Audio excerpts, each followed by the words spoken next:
दोस्तों, हम भी अपने जीवन में ऐसी परिस्थितियों से गुजरते हैं। कई बार किसी कार्य को करने से पहले या किसी समस्या के सामने आने पर उसका निराकरण करने से पहले ही हमारा सेल्फ कॉन्फिडेंस डगमगा जाता है और हम प्रयास करे बिना ही हार मान लेते हैं।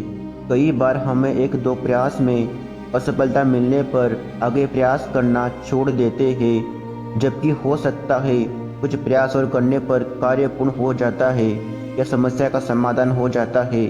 यदि जीवन में सफलता प्राप्त करनी है तो बार बार असफल होने पर भी तब तक प्रयास करना नहीं छोड़ना चाहिए जब तक सफलता नहीं मिल जाती।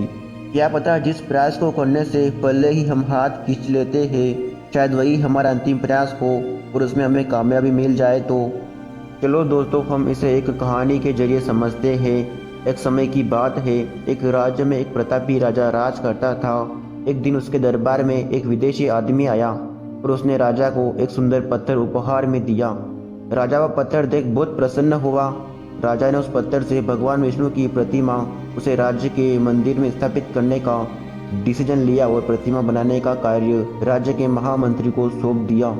महामंत्री गांव के सबसे अच्छे मूर्तिकार के पास गया। उसे वह पत्थर देते हुए बोला, महाराज, मंदिर में भगवान विष्णु की प्रतिमा स्थापित करना चाहते हैं। 7 दिन के अंदर इस पत्थर से भगवान विष्णु की प्रतिमा तैयार कर राजमहल पहुंचा देना। इसके लिए तुम्हें पूरी 50 स्वर्ण मुद्रा दी जाएगी। 50 स्वर्ण मुद्रा की बात सुनकर मूर्तिकार खुश हो गया और महामंत्री के जाने के बाद प्रतिमा बनाने का काम शुरू करने के उद्देश्य से अपने औजार निकाल लिए। अपने औजारों में से उसने एक हथौड़ा लिया और पत्थर तोड़ने के लिए उस पर हथौड़े से वार करने लगा, किंतु पत्थर जस का तस रहा। मूर्तिकार ने हथौड़े के कई बार पत्थर पर किए, किंतु पत्थर नहीं टूटा।